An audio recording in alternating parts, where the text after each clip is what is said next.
May 26, 1941. Over the churning Atlantic, the steel beast Bismarck thundered through waves that swallowed smaller ships whole. Its great guns still echoed from the sinking of HMS Hood, the pride of the Royal Navy. High above, a lone German reconnaissance plane cut through the overcast sky, its crew confident, almost arrogant. The Luftwaffe ruled the heavens, their bombers devastating Britain's cities, their fighters feared across Europe. The men laughed as their radio operator casually dismissed reports of British radar. Primitive toys, one officer scoffed, believing German optics and seasoned instincts were more than enough to sweep the skies clear. But what they did not know, what they refused to believe, was that an invisible net stretched across the coastlines of their enemy, an unseen wall of energy that would soon render the Luftwaffe blind and vulnerable. It began as an eerie whisper on the coastal cliffs of Dover. Tall, spindly towers, crude in appearance, yet humming with unseen power, pulsed into the atmosphere. They were not guns, not searchlights, but something stranger. Their beams swept silently over the channel, reaching further than any human eye could see. When German pilots took off from bases in France, the invisible net immediately caught their presence, plotting them in cold, precise detail on glowing screens far inland. Yet still, in German briefings, generals smirked. They believed the British were bluffing, exaggerating, or perhaps worse, misinterpreting natural phenomena. To them, radar was science fiction, a curiosity, not a weapon of war. But then came the Battle of Britain. Summer 1940. The air was heavy with dust, smoke, and the acrid smell of burning fuel. German formations, dozens, sometimes hundreds of bombers, crossed the channel in waves, flanked by Messerschmitts snarling like wolves. On the ground, civilians sought cover in subway tunnels. Children pressed gas masks to their faces as the distant drone grew louder. Yet unlike in France or Poland, the British fighters were not caught off guard. They rose at the exact right time, from the exact right place, like ghosts emerging from clouds. To the Luftwaffe, it seemed uncanny. Squadrons appeared where they should not have been, intercepting with surgical precision. In the German command bunkers, frustration boiled. Reports from returning pilots insisted the enemy always knew. They meet us in the air, as though they are summoned by a phantom. One squadron leader fumed. Generals blamed spies, traitors, or sheer coincidence. Few entertained the thought that the crude towers dotting Britain's coast might be orchestrating the defense. To acknowledge that was to admit they had overlooked a revolution in warfare. Pride blinded them. Arrogance chained them. Night fell over London, August 1940. Bombs rained down in waves. Entire districts lit up in orange infernos. The screams of civilians mixing with the drone of engines above. But even in darkness, the invisible net remained. Radar stations detected approaching formations hours before they arrived. Operators in dimly lit rooms, headsets pressed tight, calmly relayed bearings to fighter command. Wait plotters, their hands trembling yet precise, shifted counters across maps. Somewhere, in the darkened control room at Bentley Priory, Air Chief Marshal Hugh Dowding leaned over the table. His voice was calm, deliberate, almost surgical. Sector 11, scramble. And once again Hurricanes and Spitfires were airborne, climbing into night skies lit by fire and flak. To the Germans, it appeared as witchcraft. Their bombers expected darkness to shield them, but instead, they found British guns already aimed, British fighters already circling. Each mission grew bloodier, each raid costlier. Crews whispered in the barracks. They see us even in night. Some began to suspect radar, recalling rumors of radio waves turned into eyes. Yet higher command dismissed such talk. Goering himself in briefings, mocked the notion, assuring his men that no machine could ever replace the instincts of German pilots. His words, full of arrogance, condemned thousands of his own airmen to death. September 1940. The Luftwaffe shifted strategy. No longer would they strike at airfields. Now the cities would burn. Berlin demanded terror, demanded London reduced to rubble. But this too played into the invisible net's strength. While cities suffered, the Royal Air Force endured. Its airfields spared from total annihilation. The towers kept watching. Fighter command kept striking. And though the bombings ravaged homes, killed tens of thousands, and carved scars into the nation, Britain's defences never collapsed. The Luftwaffe could not deliver the knockout blow. Day after day, German formations dwindled. Losses mounted: aircraft, fuel, men. The skies that once belonged to the Reich were contested, then denied. German morale sank. By October, the raids slowed. By spring, they ceased. The Luftwaffe, once thought invincible, had been broken not by numbers, nor sheer firepower, but by something far more insidious: foresight. An enemy that could see them before they struck. An enemy whose defenses were not guided by luck, but by mathematics and physics. The irony lingered like smoke. In 1939, German scientists themselves had experimented with radar, pioneering systems that could have been scaled into an empire-wide shield. Yet their generals dismissed the technology, considering it supplemental at best, unnecessary at worst. Britain, desperate and cornered, embraced it fully. Where arrogance hindered one side, survival sharpened the other. The Luftwaffe mocked Britain's strange towers, but those towers became the silent guardians of an island under siege. And so the German war machine stumbled against an enemy it could not see, an invention it could not comprehend, and a truth it could not admit. Radar had tilted the balance of the skies. The mighty Luftwaffe, whose black crosses once cast terror over Europe, had found itself blinded, undone by the very technology its leaders had laughed away. Winter, 1939. Europe trembled as the Wehrmacht rolled across Poland, its armored columns grinding forward with unstoppable momentum. In Berlin, the atmosphere was one of triumph. Generals and party officials toasted their victories, convinced that German doctrine, speed, coordination, shock was unmatched. To them, the Luftwaffe was not just a supporting arm but the very embodiment of blitzkrieg itself. Bombers cleared the path, fighters dominated the skies, and the world reeled at the pace of destruction. Yet even amid victory, a shadow was forming, a shadow invisible to German eyes, humming quietly along Britain's coasts. To understand how this shadow grew, one must step back. Radar was not born in battle but in laboratories. Decades earlier, the concept had lingered in the minds of physicists, its potential dismissed or misunderstood. In Britain, however, men like Sir Robert Watson-Watt and his team at Bawdsey Manor saw beyond theory. They envisioned not just detecting storms or ships, but aircraft at great distances. Theirs was not idle speculation. It was necessity. For Britain stood alone, an island empire shrinking before a continental juggernaut. Its navy could guard the seas, but the sky was different. The Luftwaffe's range threatened the very heart of the nation. Without foresight, Britain risked being struck blind. By 1939, Chain Home, the world's first integrated radar defense system, had been erected.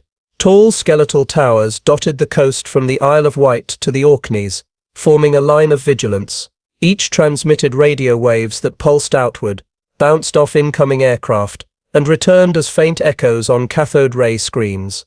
Primitive in appearance, clumsy in operation, but revolutionary in purpose.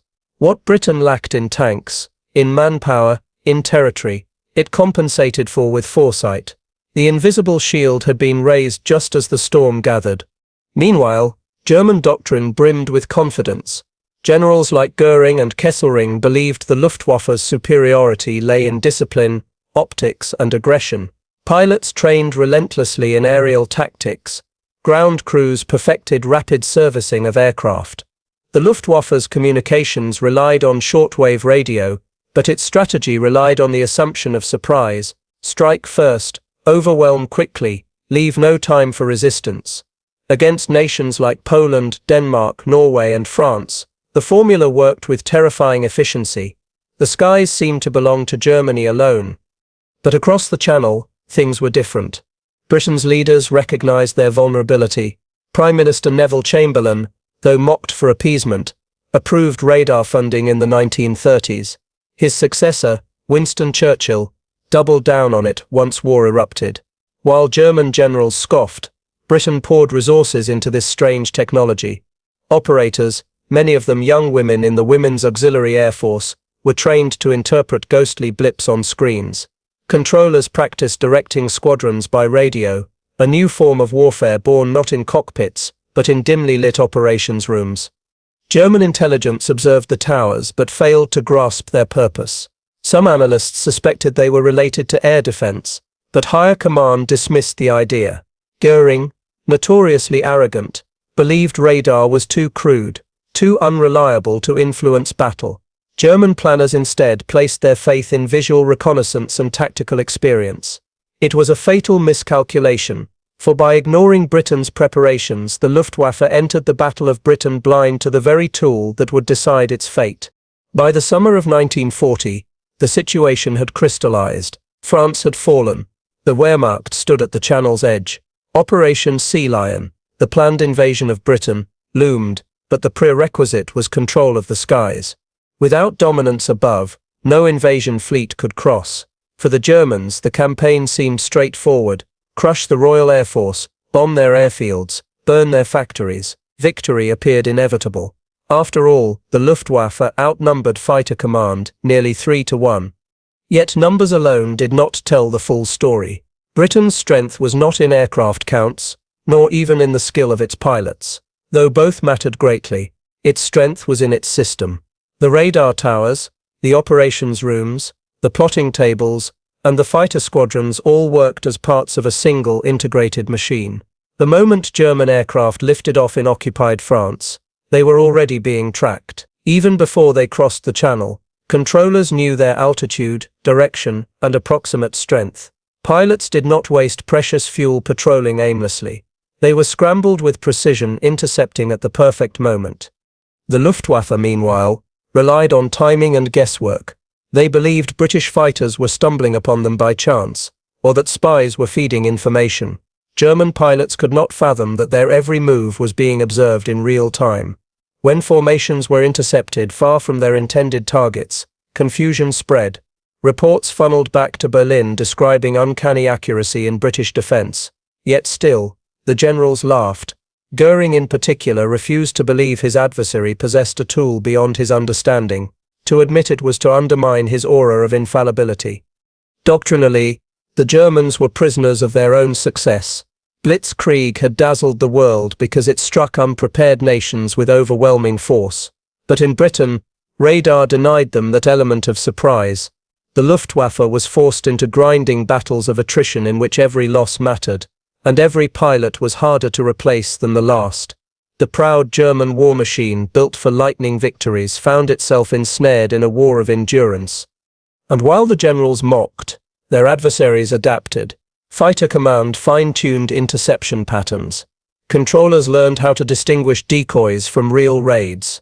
Pilots began to trust the disembodied voices guiding them, realizing their unseen allies in radar stations often saw more than their own eyes could.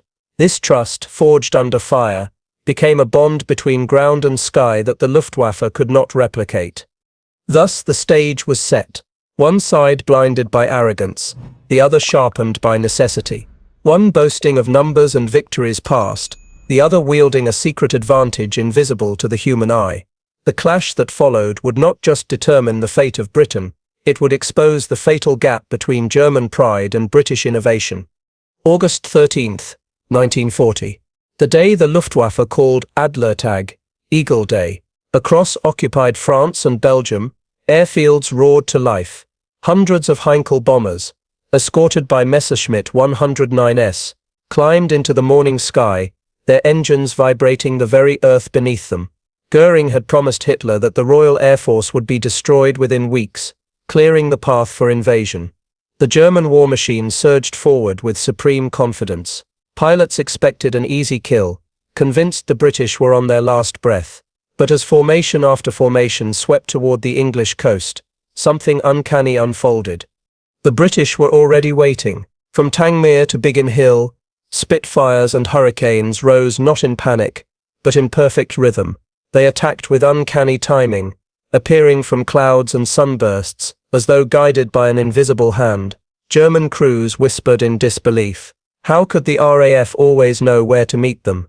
Their maps showed British radar towers, but High Command dismissed them as crude radio masts. And yet, time after time, those towers betrayed their every move. This was the hidden advantage. Britain had not only built radar, it had woven it into a seamless web of command and control. Each radar echo, each ghostly blip on a cathode ray tube, was translated into life or death orders within minutes. At Fighter Command headquarters, plotters slid counters across vast maps, marking the course of incoming raids with chilling accuracy. Controllers relayed vectors to squadrons, ensuring fighters climbed to the perfect altitude, conserving precious fuel, and striking only when and where it mattered most. What seemed like luck to German pilots was in fact mathematics, physics, and discipline working together.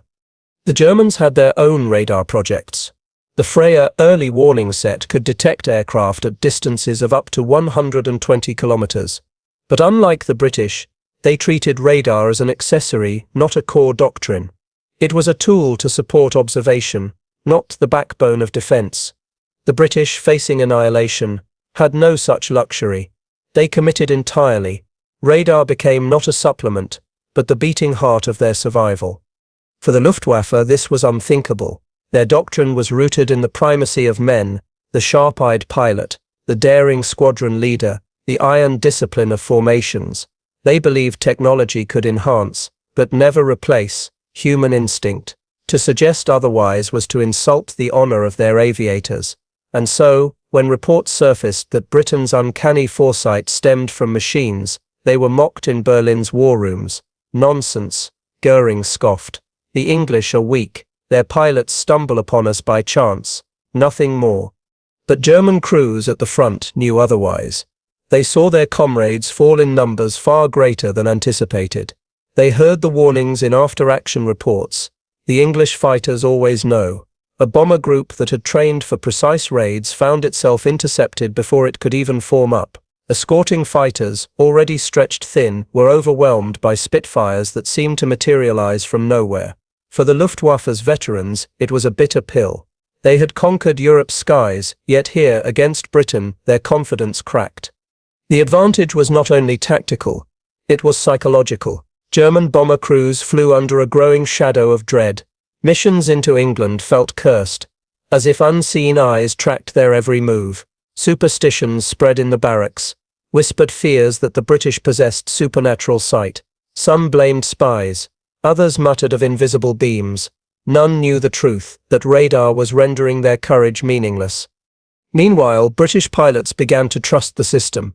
At first, many were skeptical, reluctant to follow unseen voices directing them toward battle. But as raids grew heavier, they discovered those voices were rarely wrong. Vector 090, Angels 15 meant the difference between arriving above a bomber formation or being caught below it. The trust hardened into doctrine. By the time the Luftwaffe realized something was amiss, the system was unshakable. The irony was brutal. German scientists had been among the first to pioneer radio detection. In laboratories at Rechlin and along the Baltic coast, men experimented with beams that could measure distance by reflection, but High Command saw little value in expanding the research. Radar could not sink ships or bomb cities. It was, they believed, a distraction from real war. The British, cornered and desperate, saw it differently. To them, radar was salvation, and they embraced it with a fanaticism the Germans could not comprehend. Even when German intelligence warned of Britain's growing network, arrogance blinded decision-makers. Reconnaissance photos showed the lattice towers clearly. Goering's staff debated their function but concluded they were mere civilian radio transmitters. No serious effort was made to destroy them. During raids, bombers sometimes struck radar stations by accident but never with focused intent. The Germans assumed they were irrelevant. Each day they remained standing, Britain's invisible shield grew stronger. This was the hidden advantage that turned the tide. Radar did not fight battles with guns or bombs. It fought with foresight. It robbed the Luftwaffe of surprise. It transformed Britain's meager force of fighters into a scalpel, striking where it hurt most. While German command boasted of overwhelming numbers, those numbers meant little when half the force was intercepted before it reached its target. For the Luftwaffe, the realization came too late. By autumn 1940, losses had mounted beyond replacement. Bombers fell faster than factories could build them. Veteran pilots were killed or captured, their experience irreplaceable. Every day the skies grew emptier, and every mission riskier, and through it all, the mocking laughter in Berlin persisted. The generals, cocooned in arrogance, still refused to believe machines could change the course of war, yet on the battlefields of the sky, their airmen knew the truth. The Luftwaffe had mocked radar, dismissed it, ignored it, and in doing so they had handed their enemies a weapon more devastating than any bomb. September 15th, 1940. The day the sky over southern England erupted with fire and fury. To the Germans, this was meant to be the final hammer blow, the crushing strike that would annihilate the Royal Air Force once and for all. Hundreds of bombers roared across the Channel, their black crosses gleaming in the autumn sun, their escorts weaving above like vultures. In Berlin, Hitler waited for word of victory. Goering, confident as ever, promised that the British would be finished by sunset. Yet even as the Luftwaffe assembled in its might, British radar stations quietly pulsed, their signals bouncing unseen across the sky, carrying whispers of doom into the heart of fighter command. Inside the dimly lit control room at Bentley Priory, the atmosphere was tense but measured. Word of AAF operators slid markers across the plotting table, each one representing an incoming raid detected long before the bombers reached the coast. Red arrows swept toward London. Green counters, RAF squadrons were pushed into position. The air hummed with urgency, but not panic. Dowding and Park, calm and deliberate, issued their orders. Scramble, Tangmere, scramble, Hornchurch. Across the countryside, sirens wailed. Engines coughed to life. Spitfires and Hurricanes clawed into the sky, guided not by chance, but by mathematics. For the German pilots, the illusion of surprise shattered yet again. Their formations, vast and disciplined, were intercepted with eerie precision. Fighters dove out of the sun at exactly the right altitude, striking before bombers could even align for their runs. Dogfights erupted in twisting spirals, engines screaming, tracers streaking like fiery arrows. The sky above London became a cauldron of smoke and fire. Below, civilians stared upward from trenches and rooftops, watching their fate decided in contrails and gunfire. And still, the question haunted the Luftwaffe: how? How did the British always know? Some pilots insisted the English had spies in French airfields, others muttered about captured radio traffic, but the pattern was undeniable. No matter the deception, whether feints, staggered formations or night raids, the RAF was there, waiting. The truth, concealed in those skeletal towers along the coast, was radar. A technology the Germans had dismissed as useless was guiding Britain's defense with ruthless efficiency. After-action reports from September 15th were damning. The Luftwaffe had expected a knockout blow. Instead, it suffered catastrophic losses. Dozens of bombers fell, plunging into fields and rivers, their wrecks burning for hours. Fighter escorts, stretched thin, were slaughtered by Spitfires in duels they could not win. By nightfall it was clear. The Luftwaffe had failed to crush the RAF. Operation Sea Lion, the invasion of Britain, would never materialize. It was not brute force that saved Britain. It was foresight. Radar stripped away the element of surprise, forcing German crews into battles of attrition they could not sustain. What should have been an overwhelming offensive collapsed into a stalemate of exhaustion. British losses were heavy, but replaceable. German losses bled away at their strength irreversibly. And every day the war dragged on, Britain endured. The psychological toll on German airmen was immense. They no longer entered the skies of Britain with confidence. Instead, they braced for ambush, certain that unseen eyes tracked them. Veterans who once boasted of their prowess grew silent, haunted by the knowledge that their enemies anticipated every move. For some, it bred fatalism. Missions were flown not with courage, but resignation. For others, it sowed bitterness against their own high command. "We are sent like cattle to slaughter," one pilot lamented in a private letter. "The English always know." The bitter truth was that Germany had the means to compete.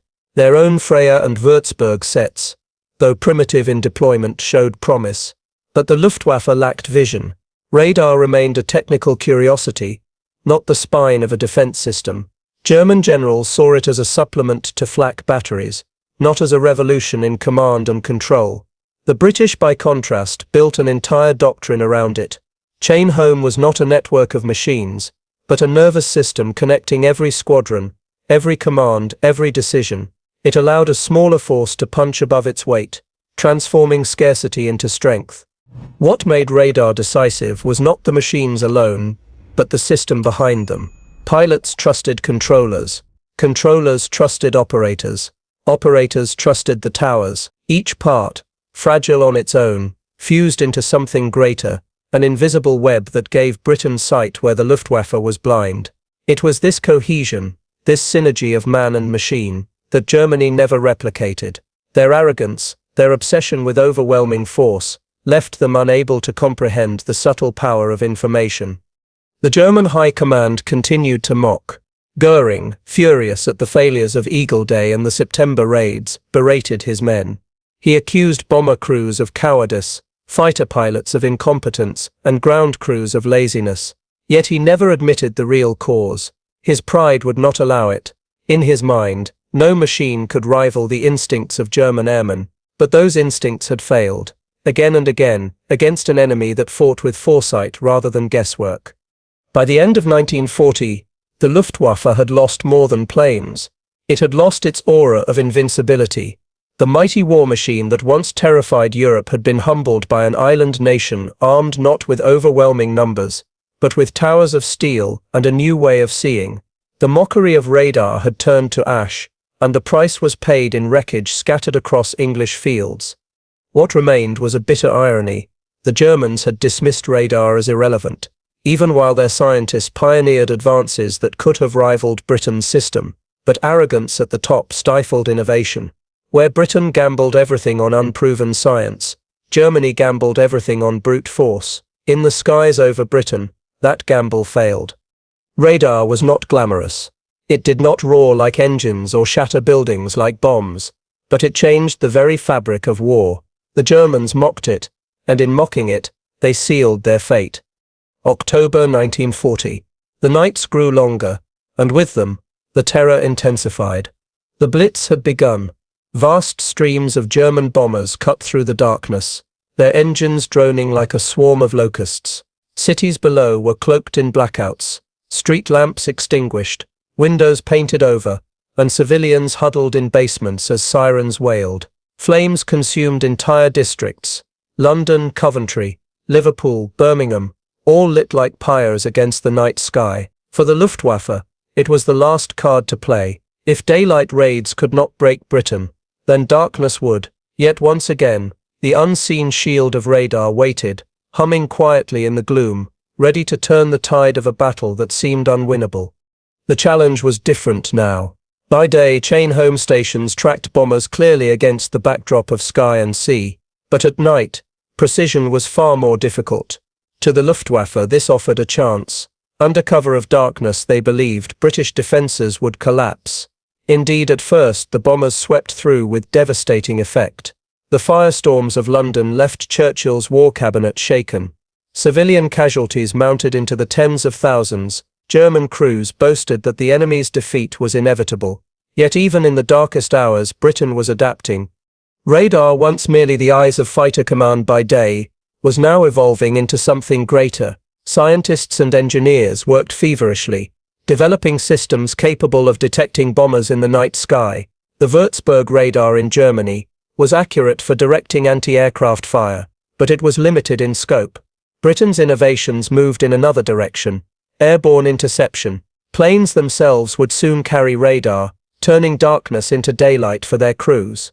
Though primitive and clumsy, these early sets allowed night fighters to stalk bombers with growing precision. It was the beginning of a new kind of warfare, where invisibility no longer guaranteed safety. For the Luftwaffe, this came as a cruel surprise. At first, their bombers found the night sky forgiving, but by early 1941, RAF night fighters, guided by ground-based radar and primitive onboard systems, began striking back. Crews who had once flown with confidence now muttered nervously in briefing rooms.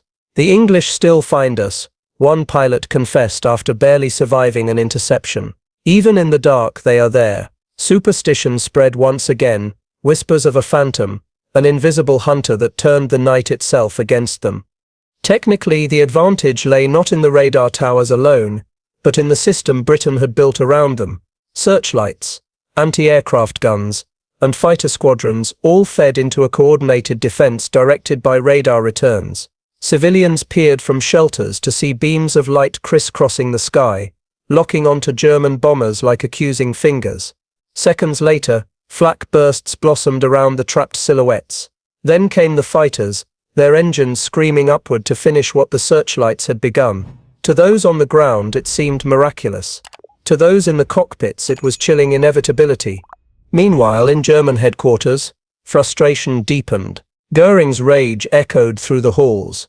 He demanded explanations, scapegoats, anything but the truth.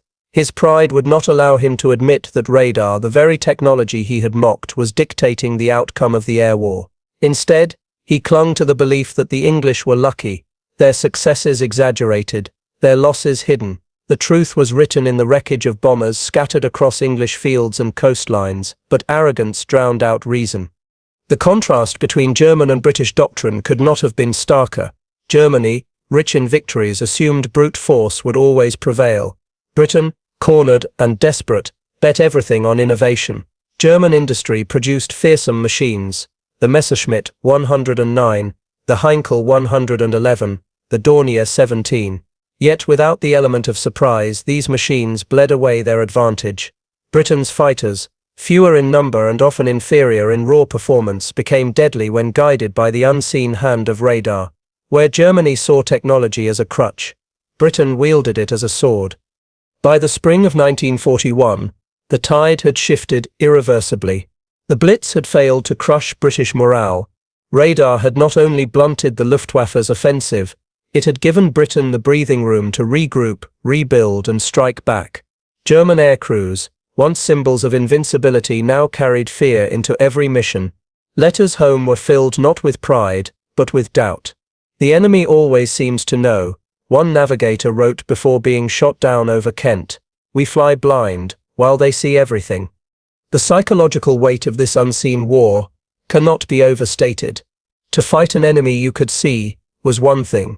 To fight an enemy who seemed to know your every move before you made it was another. It eroded confidence, it shattered morale, and it turned courage into despair. That despair seeped from pilots into strategy itself. German planners, frustrated by losses and lack of progress, shifted resources away from the bombing campaign. The skies over Britain slowly cleared, not because Germany had achieved victory, but because it had admitted defeat.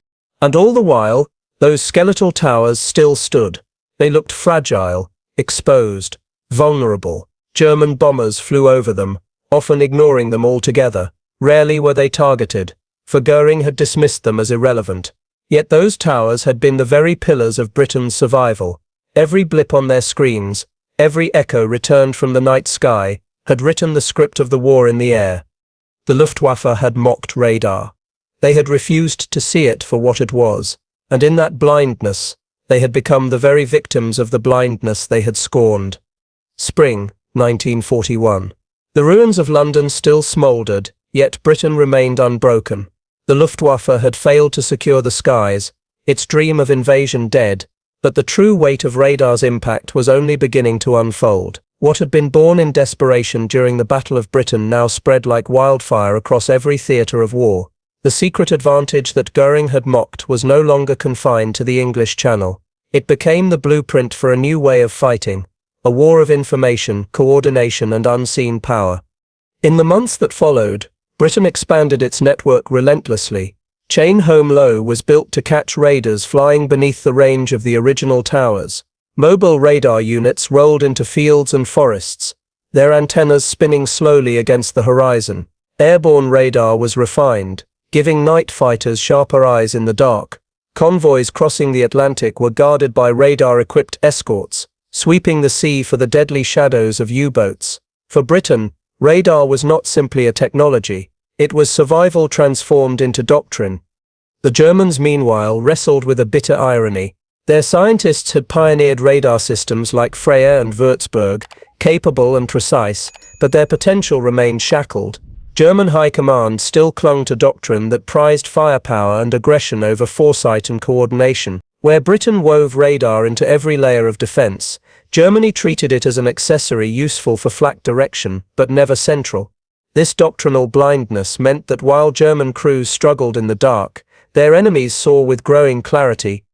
The strategic consequences were devastating. In the Battle of the Atlantic, U-boat captains who once prowled with impunity now faced sudden exposure. Aircraft guided by radar swept the seas, forcing submarines to dive deep, crippling their attacks. Convoys that should have been easy prey now slipped through, their movements shielded by invisible waves. The hunters had become the hunted, and German naval command grew increasingly desperate. Even in the deserts of North Africa, radar played its part. Mobile units tracked the movement of Luftwaffe supply aircraft, guiding interceptors to strike before fuel and ammunition could reach Rommel's forces. Radar-equipped ships in the Mediterranean turned night raids into ambushes, catching German and Italian bombers unprepared. Everywhere the Reich turned, radar eroded the element of surprise, undermining strategies built on shock and speed. For the men in German cockpits, the toll was relentless. Each mission carried a creeping dread. They no longer trusted the cover of night, or the expanse of sea. Letters and diaries reveal the erosion of morale. "We fight as if blind," one bomber pilot confessed. "The English always find us, and we do not know how." Others cursed their leaders for dismissing the very machines that might have saved them. Goering's arrogance had become a noose, tightening with every passing month. The psychological divide between the two sides grew stark. British crews entered battle with a sense of connection. They were never truly alone. A voice on the radio guided them, calm and steady, even when fire consumed the sky. Controllers directed squadrons with precision, turning chaos into order. Pilots trusted the unseen hand of radar, and that trust hardened into confidence. To fight with foresight was to fight with hope. German crews felt the opposite. Their radios carried orders, but not vision. They flew into darkness with only instincts and formation discipline to guide them. Every loss deepened the suspicion that something unseen betrayed them. Some cursed traitors, others whispered of secret British magic. The truth, that they had scorned the very weapon deciding their fate, remained unspoken in the halls of power. Strategically, radar reshaped entire campaigns. Without it, the Battle of Britain would have collapsed under sheer weight of numbers. Without it, U-boats might have starved Britain into submission. Without it, North Africa might have fallen more swiftly. Radar was not merely a shield. It was a force multiplier, turning scarcity into strength, turning defense into endurance. It allowed a smaller cornered island to defy a continental empire at its height. By 1942, even the Americans recognized its value. When the United States entered the war, they brought their own industrial might to bear, producing advanced radar sets in staggering numbers. Factories across the Midwest churned out equipment that soon covered not just Britain, but every Allied theater. Destroyers prowling the Pacific carried radar masts that could detect Japanese aircraft hours before they arrived. Long-range bombers flew with radars in their noses, finding targets through cloud and darkness. What had begun as Britain's desperate gamble became the Allies' global advantage. For the Germans, the realization came too late. By the time radar was embraced as essential, the war's momentum had shifted. Resources were drained, industry strained, and the Reich was on the defensive. Their belated attempts at countermeasures, jammers, decoys, stealthy flight paths, were patchwork solutions against an enemy that had already mastered the invisible battlefield. The cost of arrogance was written in wreckage. Thousands of aircraft lost, tens of thousands of airmen killed or captured. Campaigns stalled, strategies broken. The Luftwaffe, once the spearhead of blitzkrieg, reduced to a shadow of its former self, all because its leaders had laughed at towers on the British coast and dismissed the whispers of their own scientists. And in this failure lies the heart of the story. Radar was not just wires and antennas. It was vision. It was connection. It was the difference between blindness and sight, between chaos and order, between despair and hope. The Germans mocked it, but it was radar that defined the future of war. May 1945. The guns finally fell silent. Berlin lay in ruins, the Reich shattered, its armies broken. Among the wreckage, The Luftwaffe, the once proud spearhead of Blitzkrieg, existed only in fragments, a ghost of its former self. Across Europe, men who had flown under Goering's banner walked into captivity, bitter and exhausted. And yet, amid the ashes of war, a truth lingered like smoke. They had been blinded, defeated not just by bombs and bullets, but by something they had mocked and dismissed. Radar had turned the tide, and its legacy was only beginning. In the years that followed, the confessions came quietly. German officers, reflecting in interrogation rooms and memoirs, admitted their ignorance. They had seen the towers, they had known of the experiments, but arrogance had silenced foresight. One Luftwaffe general, weary and hollow-eyed, remarked bitterly, "We built better planes, but they built a system. That system, radar, had not just saved Britain in its darkest hour, it had reshaped the very nature of warfare." The lessons were immediate. In the Cold War's opening years, both NATO and the Soviet Union rushed to build vast radar networks stretching across continents. Early warning lines spanned the Arctic, scanning the skies for nuclear bombers. No nation would again gamble on instinct alone. Radar became the heartbeat of defense, its silent pulses guarding against surprise. Where Goering had once sneered, new generations of commanders bowed to its necessity. The transformation went beyond defense. In Korea, in Vietnam, and in the deserts of the Middle East, radar guided jets at supersonic speeds, directed missiles with surgical precision, and linked armies in ways that Goering's Luftwaffe could never have imagined. By the time of the Gulf War in 1991, radar formed the backbone of a new doctrine: network-centric warfare. Tanks, aircraft and ships moved not as isolated machines but as a connected organism, much like the Spitfires and Hurricanes of 1940. The chain had grown longer, stronger, more sophisticated, but its principle was the same: foresight, coordination, connection. The irony endured. German engineers, had they been heeded, might have delivered the Reich an edge. They had the science, they had the prototypes. But hubris, that old poison of empires, blinded their leaders. Goering, consumed by pride, refused to accept that machines could outwit men, and in so doing, he condemned his air force to fight blind against an enemy that saw everything. For Britain, radar became more than survival. It became legend. The few of the Royal Air Force were immortalized for their courage, but behind them stood the unsung guardians in dimly lit stations, their hands guiding counters across plotting tables, their voices directing squadrons into battle.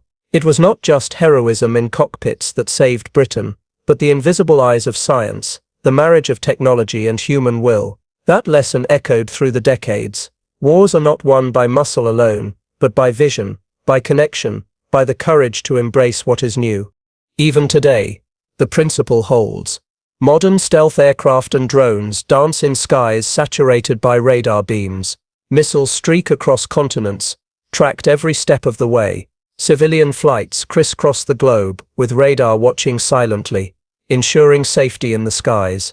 The invisible net that saved Britain in 1940 now binds the modern world together, a legacy born in fire and doubt, and carried into an age Goering could never have imagined. But the story is not only one of triumph, it is also a warning. For arrogance is timeless. Just as German generals mocked radar, so too do leaders in every age risk underestimating the next invisible revolution. Technology dismissed as irrelevant today may define the wars of tomorrow. The cost of blindness, history reminds us, is paid in blood. The Luftwaffe's downfall was not written in stone. It was written in choice. A choice to mock what they did not understand, to cling to pride when humility might have saved them. That choice sealed their fate. In the words of one captured officer, "We flew into darkness, they fought with light." And so the lesson endures. Firepower may win battles, but it is foresight that wins wars. Armor may deflect bullets, but it is vision that shapes destiny. In 1940, radar gave Britain that vision. It blinded the Luftwaffe, humbled the Reich, and preserved a fragile island long enough for the Allies to rally. The towers still stand, some rusting along the English coast, their steel bones reaching into the sky. To passers-by, they may look like relics of another age, but to those who know, they are monuments to foresight. They are reminders of a moment when arrogance met innovation, and arrogance lost. In the end, the story of radar in the Second World War is not just about machines. It is about the eternal struggle between pride and adaptation, between those who mock and those who dare.